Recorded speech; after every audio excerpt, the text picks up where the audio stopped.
BSc third year में इसके अंदर आज नेक्स्ट टॉपिक स्टार्ट करते हैं यूरिन फॉर्मेशन, या जिसे कहा जाता है मूत्र निर्माण। यूरिन फॉर्मेशन या इसके अंदर कह सकते हैं जिसे कहा जाता है मूत्र निर्माण, जो कि इसके मुख्य रूप से इसके अंदर किडनी के द्वारा किया जाता है और किडनी में पाए जाने वाले संरचना जो होती है नेफ्रॉन के द्वारा किया जाता है। तो यूरिन फॉर्मेशन जो है इसके बारे में यदि बात करें तो किडनी शरीर में पाया जाने वाला मुख्य सिक्रीटरी ऑर्गन, किडनी या वृक्क जो है मुख्य स्रावित करने वाला अंग।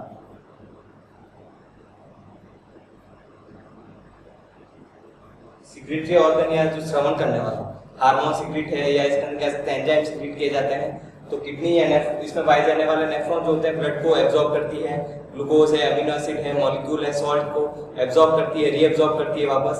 तो वह इसके अंदर कह सकते हैं मेजर जो ऑर्गन है सिक्रीटरी करने वाला, वह इसके अंदर यूरिन फॉर्मेशन में वह ऑर्गन जो होगा इसके अंदर किडनी या वृक्क कहलाता है। इसमें यूरिन फॉर्मेशन जो होता है उसमें ब्लड प्लाज्मा, कि ब्लड के आपको दो भाग बताए थे, जैसे प्लाज्मा और एक होती है सेल्स या कार्पस। तो ब्लड जो प्लाज्मा है जो कि इसका द्रव भाग होगा, लिक्विड या द्रव जो भाग होता है,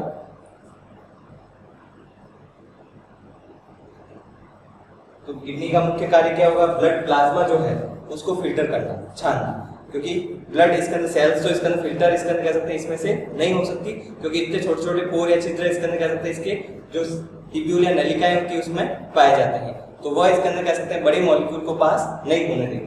तो इसलिए इसके अंदर कह सकते हैं ब्लड प्लाज्मा को फिल्टर करना, उसमें जो वेस्ट है उसको ले लेगा और जो इसके अंदर वेस्ट नहीं है उनको इसके अंदर वापस एब्जॉर्ब कर लिया जाता है। तो ब्लड प्लाज्मा को छानकर इसके अंदर यहाँ पर यूरिन का निर्माण किया जाता है, यूरिन का निर्माण किया जाता है। तो ये कार्य जो किया जाता है किडनी में पाए जाने वाले नेफ्रॉन के द्वारा किया जाता है। तो किडनी में ये कैपेसिटी होती है कि इसके अंदर शरीर में जो बॉडी फ्लूइड पाया जाता है, शरीर में जो द्रव पाया जा रहा है उसमें कितने मॉलिक्यूल इसके अंदर वाटर कितना रखना है, या इसके अंदर कह सकते हैं यूरिन इसके जो है वह लिक्विड या द्रव जो बाहर जा रहा है उसमें इसके अंदर कितना वाटर भेजना है, तो इसको मेंटेन करने का कार्य। इसके अंदर केवल यूरिन, इस यूरिन फॉर्मेशन में या जल की बात नहीं कर रहे हैं, अमीनो एसिड भी है, ग्लूकोज भी है, सोडियम है, पोटेशियम आयन है, या इसके अंदर अपशिष्ट जो बनते हैं कितना इसके अंदर शरीर के अंदर रखना है, कितना इसके अंदर कह सकते हैं यूरिन के साथ में भेजना है, वह सभी मेंटेन करने का कार्य किडनी के द्वारा किया जाता है। और ये इसके अंदर कह सकते हैं मुख्य रूप से किया जाता है ब्लड प्लाज्मा को छानकर, और इसके कारण इसके अंदर कह सकते हैं यूरिन या इसके अंदर कह सकते हैं मूत्र का निर्माण होता है। यूरिन के फॉर्मेशन में 3 चरण होते हैं, 3 स्टेप्स, 3 स्टेप में इसके अंदर यूरिन का निर्माण कंप्लीट होता है। फर्स्ट इसके अंदर जो है उसे कहा जाता है फिल्ट्रेशन, या जिसे कहा जाता है छानना। सेकेंड जो होगा इसके अंदर उसे कहा जाता है सेलेक्टिव रीएब्जॉर्प्शन, या जिसे कहा जाता है चयनात्मक पुनः अवशोषण, चयनात्मक पुनः अवशोषण, क्योंकि एब्जॉर्प्शन तो डाइजेशन में हो चुका है। और थर्ड जो स्टेप होता है इसके इसे कहा जाता है सिक्रीशन या श्रवण करना, सिक्रीशन या श्रवण करना। तो जैसे इसके अंदर फिल्ट्रेशन, सेलेक्टिव रीएब्जॉर्प्शन और इसके अंदर सिक्रीशन होगा, सिक्रीशन के बाद में इसके अंदर कह सकते हैं यूरिन फॉर्मेशन का इसके अंदर जो स्टेप है वह कंप्लीट होता है। फिल्ट्रेशन में छानना, ब्लड प्लाज्मा को फिल्टर करना, जो कि मुख्य रूप से किया जाता है ब्लड प्लाज्मा को छानना, जो किया जाता है मुख्य रूप से ग्लोमेरुलस के द्वारा, ग्लोमेरुलस इसके द्वारा किया जाएगा। चयनात्मक पुनः अवशोषण, मतलब इसके अंदर चयनात्मक पुनः अवशोषण या रीएब्जॉर्प्शन का मतलब है एब्जॉर्प्शन पहले हो चुका है तो वापस दूसरी बार एब्जॉर्ब हो रहा है, इसके कारण इसको रीएब्जॉर्ब कहा जाता है। और चयनात्मक का अर्थ होगा कि सभी मॉलिक्यूल इसके अंदर कह सकते हैं उसका रीअब्जॉर्प्शन नहीं किया जाता है। जिन मॉलिक्यूल को इसके अंदर कह सकते हैं शरीर के अंदर आवश्यकता है, जितनी मात्रा में आवश्यकता है उतना रखा जाता है, बाकी को इसके अंदर कह सकते हैं आयंस को भी इसके अंदर कह सकते हैं यह किडनी इसके अंदर यूरिन के साथ में बाहर भेज देती है। तो वाटर हो या ग्लूकोज हो या आयन हो, पोटेशियम या सोडियम आयन हो, उनको इसके अंदर शरीर से बाहर भेज देते हैं। जितनी शरीर को आवश्यकता है उतना रखती है, बाकी इसके अंदर क्या सकते हैं शरीर से बाहर भेज दिए जाते हैं। तो ये किसके द्वारा किया जाता है? किडनी की नलिकाओं के द्वारा, या ऐसे कह सकते हैं इसके अंदर नेफ्रॉन की नलिकाओं द्वारा, नेफ्रॉन की नलिका या ट्यूब द्वारा, जो ट्यूब्यूल्स होती है उसके द्वारा।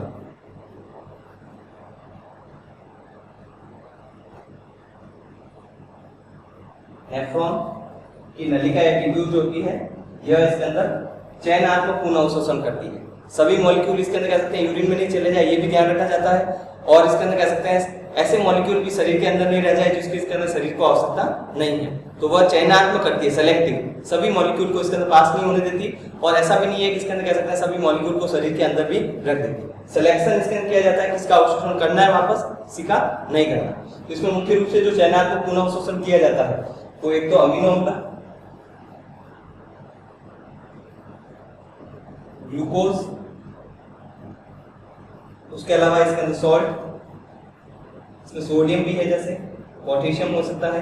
तो मॉलिक्यूल जितने पोटेशियम या सोडियम को रखना है उसको इस रखेगी, बाकी इसके अंदर कह सकते हैं इसको यूरिन के अंदर साथ में भेज दिया जाता है, उसका अवशोषण वापस नहीं किया जाता है। तो इसके कारण इसके अंदर कह सकते हैं, और मुख्य रूप से जैसे जल, वाटर, इन मॉलिक्यूल का चयनात्मक पुनः अवशोषण किया जाता है।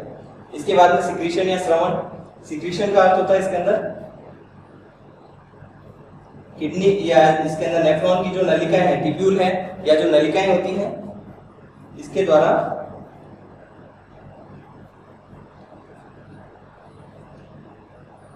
अपशिष्ट को, जो कि यूरिन के रूप में होता है, बाहर निकालना। अपशिष्ट को बाहर निकालना मतलब जो भी आपने इसके अंदर कैसे पहले फिल्टर कर दिया, उसके बाद में आपने एब्जॉर्ब भी कर दिया, वापस एब्जॉर्ब भी कर दिया, जितना आपको वाटर चाहिए, ग्लूकोज चाहिए, सॉल्ट चाहिए, उसके बाद में जो भी द्रव बचता है उसको इधर किडनी की ट्यूब्यूल के द्वारा अपशिष्ट को इसके अंदर बाहर निकाला जाता है। तो वह बाहर निकालने की क्रिया में इसके अंदर कह सकते हैं इसमें यूरिक एसिड, पोटेशियम आयन भी इसके अंदर इसमें ऐड किए जाते हैं। K+ या पोटेशियम आयन भी उसके अंदर जो फिल्ट्रेट है, जो एक बार फिल्टर हो चुका है, एब्जॉर्ब हो चुका है, उसके साथ साथ में यूरिक एसिड भी और डाला जाता है और उसको वापस बाहर भेजा जाएगा। जितनी यूरिक एसिड शरीर में आवश्यकता है उतना रखा जाएगा मेंटेन करने के लिए, शरीर का जिसके अंदर कह सकते हैं जल की जो सांद्रता है उसको बनाए रखने के लिए, या इसके अंदर कह सकते हैं जो ऑस्मोटिक बैलेंस होता है उसको मेंटेन करने के लिए। पोटेशियम आयन जितनी आवश्यकता है उतने रखे जाते हैं, बाकी इसके अंदर कह सकते हैं शरीर से इसके अंदर बाहर भेजे जाते हैं सिक्रीशन के द्वारा। अवशोषण हो गया। अब जो द्रव बचा उसमें यूरिक एसिड और पोटेशियम ऐड किया जाएगा और शरीर से इसके अंदर कह सकते हैं इस द्रव को बाहर भेजा जाता है, जो कि आपको कल बताया था यूरिटर के थ्रू कैसे किडनी के द्वारा आता है यूरिनरी ब्लैडर में और यूरिथ्रा के थ्रू बाहर निकलता है। फर्स्ट स्टेप बात करते हैं इसके अंदर, इसमें फिल्ट्रेशन क्या होता है, उसके बाद में रीअब्जॉर्प्शन और फिर सिक्रीशन।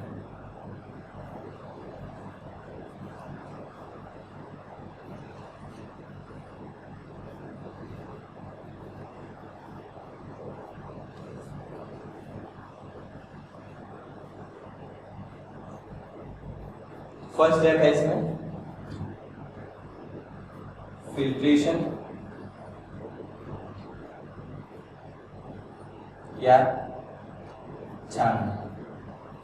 तो तीन सामान्य स्टेप होते हैं इसके अंदर यूरिन फॉर्मेशन के, छानना, फिर जो बचा हुआ है इसके अंदर जो द्रव मिला है उसको इसके अंदर कह सकते हैं उसमें से एब्जॉर्प्शन करना, जो रीअब्जॉर्ब होगा, और जो बचा हुआ है उसको शरीर से बाहर निकाल देना। तीन स्टेप में इसके यूरिन फॉर्मेशन कंप्लीट होता है। तो छानने का जो प्रोसेस होता है इसके अंदर, इसमें फिल्टर किसको किया जाता है, ब्लड प्लाज्मा।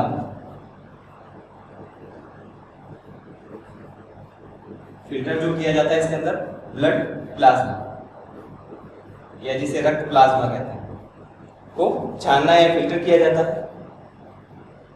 ये जो इसके अंदर कह सकते हैं प्रोसेस किया जाता है, छानने की जो क्रिया है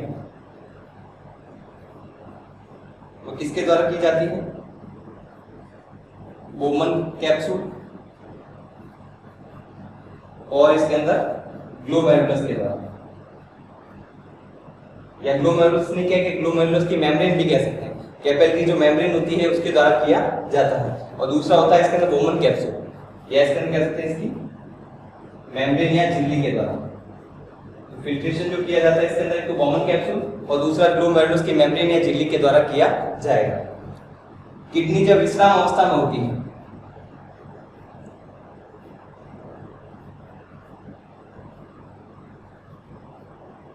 या इसके अंदर कह सकते हैं रेस्टिंग कंडीशन, उस समय जब किडनी विश्राम अवस्था में है, रेस्ट में, किसी प्रकार का जैसे कार्य यदि नहीं हो रहा है, किडनी विश्राम या रेस्ट में है, उस समय 1 लीटर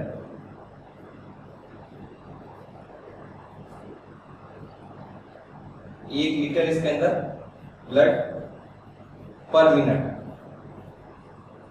फ्लो होता है, बहता है।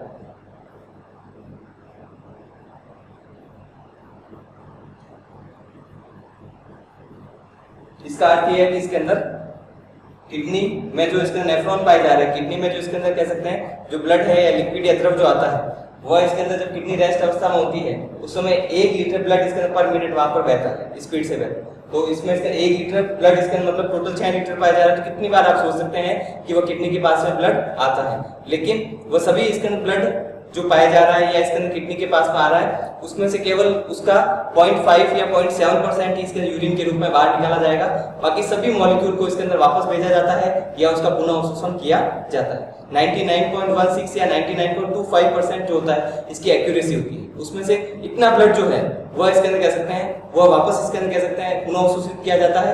केवल इसके अंदर 100 में से 0.25 या 0.5% ही इसके अंदर कह सकते हैं यूरिन के रूप में बाहर भेजा जाएगा। तो रेस्टिंग अवस्था में इसके अंदर कह सकते हैं इस स्पीड से इसके अंदर ब्लड जो बहता है। नेक्स्ट इसके अंदर किडनी में या नेफ्रॉन में जो इसके अंदर ब्लड किससे एंटर करता है, जैसे आपको बताया था इसके अंदर ब्लड एंटर करता है एफरेंट आर्टियोल के द्वारा। एफरेंट आर्टियोल के द्वारा इसके अंदर एंटर करता है, प्रवेश करता है। और इसके अंदर इफरेंट जो आर्टियोल है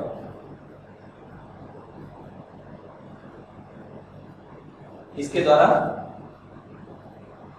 डिस्चार्ज होता है या बाहर निकलता है।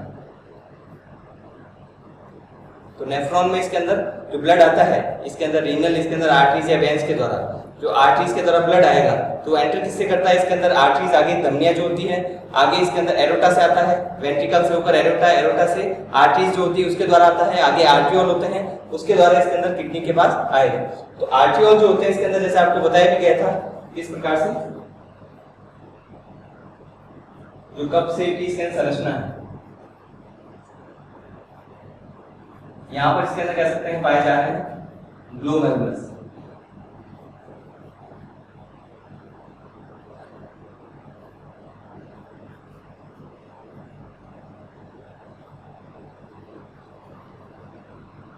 ये होता है एफरेंट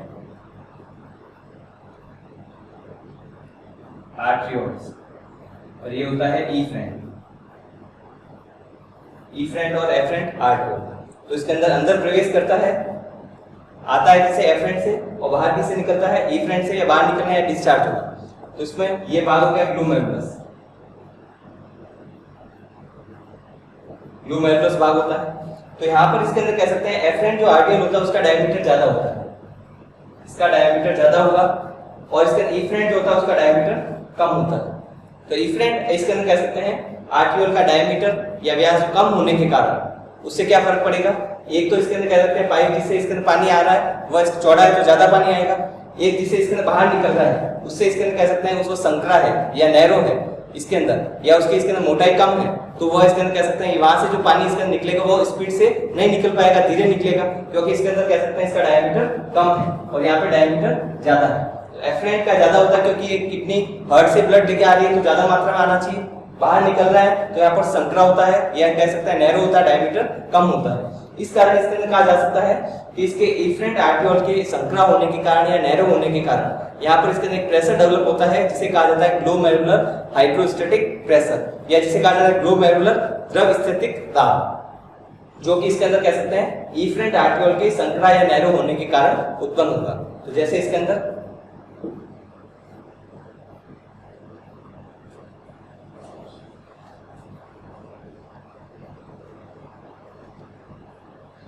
तो इसमें जो प्रेशर डेवलप होता है इफरेंट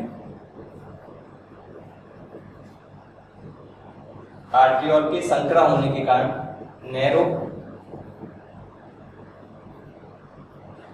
या जिसे कहा जा सकता है डायमीटर कम होने के कारण जो प्रेशर डेवलप होता है उसे कहा जाता है ग्लोमेरुलर हाइड्रोस्टैटिक प्रेशर या जिसे कहा जाता है ग्लोमेरुलस द्रव स्थैतिक दाब, जो कि कितना होता है लगभग 60 मिलीमीटर ऑफ Hg। दाब जो इसके अंदर कह सकते हैं लग रहा है यहाँ पर वो 60 इसके अंदर कह सकते हैं मिलीमीटर ऑफ Hg के लगभग होता है, जो कि इफरेंट आर्ट्रियोल के संकरा या नैरो या डायमीटर कम होने के कारण उत्पन्न होगा। तो एक तो इसके अंदर प्रेशर हो गया जिसको कहा जाता है ग्लोमेरुलस हाइड्रोस्टैटिक प्रेशर है, जिसको कहा जाता है GHP। ये इसके अंदर प्रेशर डेवलप होता है। सेकंड इसके अंदर एक प्रेशर डेवलप होता है जिसको कहा जाता है BCOP, blood colloidal osmotic pressure, blood colloidal osmotic pressure. और तीसरा इसके अंदर एक डेवलप होता है जिसे कहा जाता है CHP, capsular hydrostatic pressure. Capsular hydrostatic pressure तो ब्लड कोलॉइडल ऑस्मोटिक प्रेशर, परासरण जो नियंत्रित करने वाले, ब्लड जो कि रक्त है, रक्त में कोलॉइड के कारण उत्पन्न परासरण दाब, ऑस्मोटिक अर्थ होगा परासरण दाब। और कैप्सुलर हाइड्रोस्टैटिक, कैप्सुलर मतलब कैप्सूल किसकी बात कर रहे हैं, बॉमन कैप्सूल की। तो बॉमन कैप्सूल को इसके अंदर कह सकते हैं संपुट द्रव स्थैतिक दाब। तो इसमें कह सकते हैं जैसे BCOP तो ब्लड कोलॉइडल ऑस्मोटिक प्रेशर हो गया, जो कि रक्त में पाए जाने वाले कोलॉइड के कारण हो रहा है। और संपूर्ण द्रव स्थैतिक दाब जो कि इसके अंदर संपूर्ण में पाए जाने वाले द्रव के कारण होता है। तो कैप्सुलर हाइड्रोस्टैटिक प्रेशर जो होता है किसके कारण होता है, बोमन कैप्सूल में जो फ्लूइड या द्रव के कारण जो दबाव होता है या प्रेशर लगता है, बोमन कैप्सूल में जो द्रव या फ्लूइड पाया जा रहा है उसके कारण जो प्रेशर लगता है उसको कहा जाता है कैप्सुलर हाइड्रोस्टैटिक प्रेशर। और ब्लड कोलॉइडल, कोलॉइडल का मतलब ब्लड में पाए जाने वाले प्रोटीन के द्वारा, ब्लड प्रोटीन द्वारा जो दाब लगता है इसके अंदर उसको कहा जाता है ब्लड कोलॉइडल, इसके अंदर ऑस्मोटिक प्रेशर। तो ब्लड में जो प्रोटीन पाए जाते हैं वो प्लाज्मा में होते हैं, जैसे आपको बताया गया था कि जिसमें ग्लोब्यूलिन होता है, एल्बुमिन होते हैं, और इसके अंदर कह सकते हैं इसमें प्लाज्मा में क्लॉटिंग फैक्टर भी पाए जाते हैं, फाइब्रिनोजन हो गया, प्रोथ्रोम्बिन, ये जो इसके अंदर कह सकते हैं क्लॉटिंग फैक्टर ब्लड प्लाज्मा में पाए जाते हैं। उसके कारण जो दबाव लगता है वो इसके अंदर कह सकते हैं प्रोटीन के कारण लग रहा है, इसके कारण उसको कहा जाता है ब्लड कोलॉइडल ऑस्मोटिक प्रेशर। और ये संपूर्ण द्रव के कारण हो रहा है। और ये इसके अंदर ग्लोमेरुलस जो है हाइड्रोस्टैटिक इफरेंट आर्ट्रियोल के इसके अंदर संकरा होने के कारण लगता है। एक इसके अंदर प्रेशर तो इसके अंदर कह सकते हैं ग्लोमेरुलस जो भाग हो गया, ये हो गया 60 mm ऑफ Hg।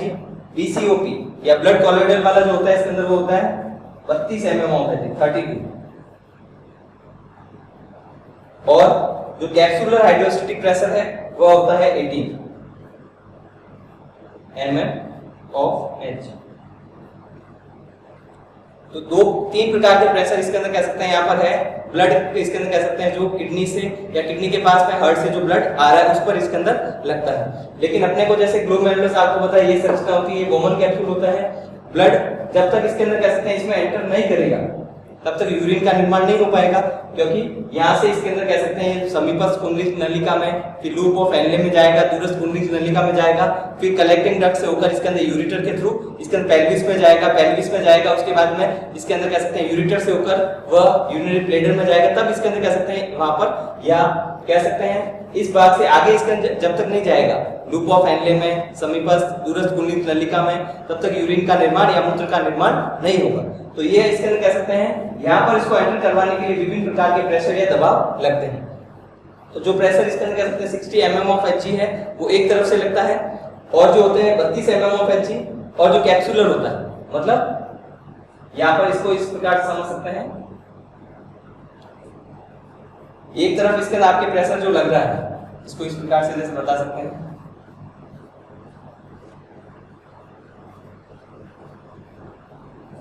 एक तरफ तो प्रेशर लग रहा है 60, दूसरी तरफ लग रहा है 32 और 18, तो कितना बचा इसमें से? इस प्रेशर को कहा जाता है नेट फिल्ट्रेशन प्रेशर,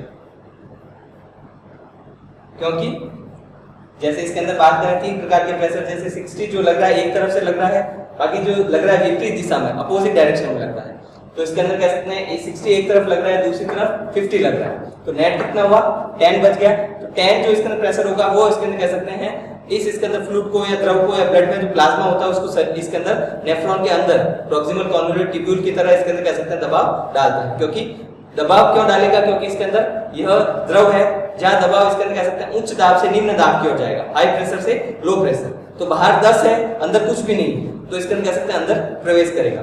और 60 जैसे किस प्रकार से हो सकता है?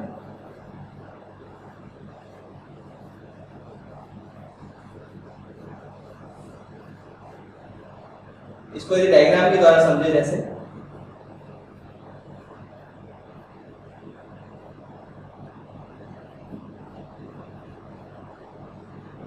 ये कॉमन कैप्सूल है, अपने को द्रव इसके अंदर कह सकते हैं इसके अंदर भेजना, ये ग्लोमेरुलस का इसके अंदर कह सकते हैं ब्रॉड या चौड़ा भाग है, ये भाग इसके अंदर संकरा होता है, इसके कारण जीएचपी लगता है, ग्लोमेरुलस हाइड्रोस्टैटिक प्रेशर। तो एक तो इसके अंदर कह सकते हैं यहां से लग रहा है आपके 60, ओपन कैप्सूल में जो द्रव है यहाँ पर उसके कारण लग रहा है 18, और इसके अंदर कह सकते हैं ब्लड में पाए जाने वाला, ब्लड में जो प्रोटीन है उसके कारण लग रहा है 32, तो ये तो इसके अंदर इस डायरेक्शन में लग रहा है, लेकिन 32 और जो 18 है ये 50 वाला इसके सामने लग रहा है, तो पीछे कितना बचा? 60 इधर से लग रहा है और 50 इसके अंदर सामने से लग रहा है, तो पीछे इसके कितना बचेगा? इसके अंदर ओवरऑल जो प्रेशर है नेट प्रेशर कितना होगा? 10, जो आपको इसमें बताया गया। इसके कारण 10 मिली इसके अंदर कह सकते हैं मिलीमीटर ऑफ Hg प्रेशर से यह इसके अंदर कह सकते हैं द्रव यहाँ पर इसके अंदर प्रॉक्सिमल कॉन्वोल्यूट ट्यूब्यूल्स के इसके नलिका जो होती है ट्यूब्यूल में प्रवेश करता है, जो कि इसके अंदर ग्लोमेरुलस से होकर कॉमन कैप्सूल के द्वारा इसके अंदर इसमें प्रवेश करेगा।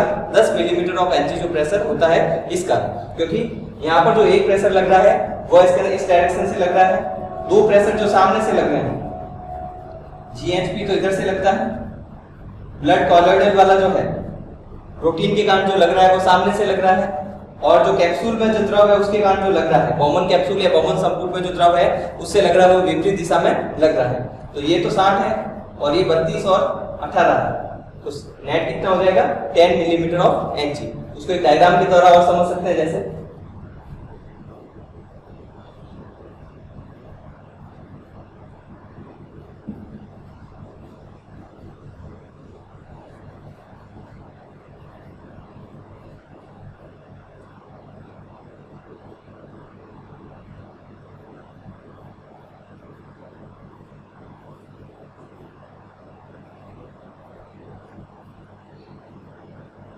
इस प्रकार से समझ सकते हैं कि यह ओवरऑल प्रेशर जो नेट प्रेशर लग रहा है किस प्रकार से इसके अंदर हार्ट से आने वाले ब्लड के प्लाज्मा को और कोशिकाओं को कैसे रोकता है और प्लाज्मा को कैसे अंदर जाने देता है 10 मिलीमीटर ऑफ Hg प्रेशर के द्वारा। जैसे ये हो गया ब्लड कॉलॉइडल है, जिसे कहा जाता है BCOP, 32 या 32 mm ऑफ Hg लगता है। लेकिन ये जो प्रेशर होता है इसके अंदर कैप्सूलर होगा ये 18 होगा। एक तो जैसे इसके अंदर कह सकते हैं सामने जो लग रहा है 60 है 60, और यहाँ पर दोनों जो मिलाकर भी 50 है, इसके कारण ब्लड इसके अंदर कह सकते हैं जो है वो आगे इसके अंदर कह सकते हैं कॉमन कैप्सूल के बाद और फिर आगे पीसीटी में जाएगा। ब्लड प्रेशर एक सिंगल इसके अंदर कह सकते हैं एक दबाव के द्वारा 10 मिलीमीटर ऑफ Hg के दबाव के द्वारा अंदर प्रवेश करता है, क्योंकि सामने जो प्रेशर है वो इसके अंदर जो इसके अंदर कह सकते हैं विपरीत दिशा में दो प्रेशर जो लग रहे हैं उसकी तुलना में यह प्रेशर 60 वाला ज्यादा है, इसके कारण अंदर प्रवेश करता है।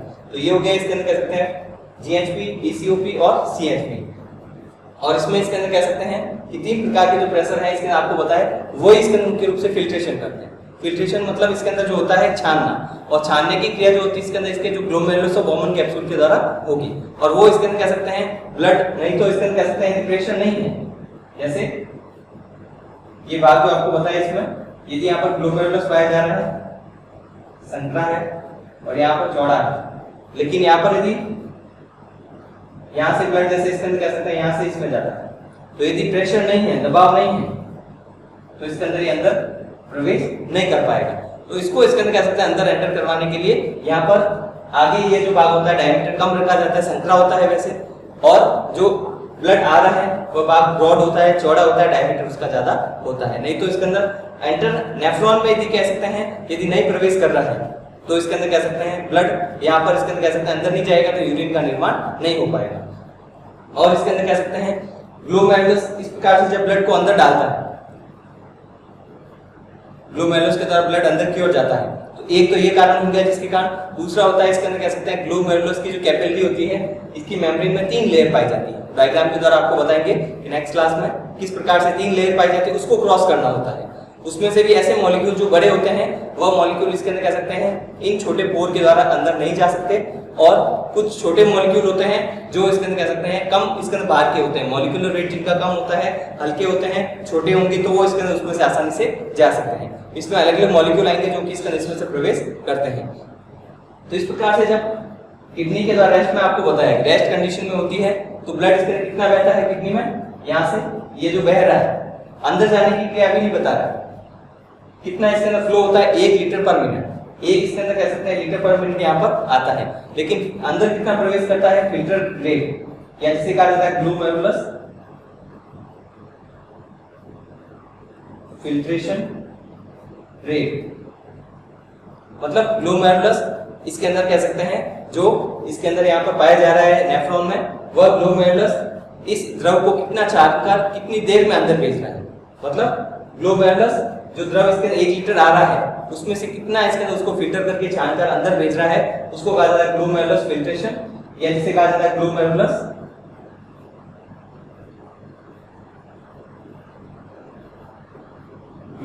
द्वारा छानने की दर। फिल्टर करके कितना भेज रहा है, रेस्ट कंडीशन में इसके बाद 1 लीटर आ रहा है, लेकिन उसमें से कितना छानकर अंदर भेज रहा है वो कहलाता है ग्लोमेरुलस फिल्ट्रेशन या छानने की दर। एक इसके अंदर मिनट में कितना भेजता है, 1 घंटे में कितना भेजेगा। वो लगभग इसके अंदर ग्लोमेरुलस फिल्ट्रेशन जो रेट होती है 1 मिनट में इसके अंदर होती है लगभग 125 ml पर मिनट, या जिसे कहा जाता है ग्लोमेरुलस जो फिल्ट्रेशन रेट है GFR। दोनों किडनी की बात करें तो ग्लोमेरुलस फिल्ट्रेशन रेट या छानने की जो दर होती है 1 मिनट में 125 ml इसके अंदर कह सकते हैं। यह प्लाज्मा को जो भाग है जो अंदर जा सकते हैं छोटे मॉलिक्यूल, वह इसके अंदर कह सकते हैं 125 ml पर इसके अंदर मिनट इसके अंदर भेज सकता है, जिसको कहा जाता है ग्लोमेरुलस द्वारा छानने की दर, या इसके अंदर कह सकते हैं ग्लोमेरुलस फिल्ट्रेशन रेट।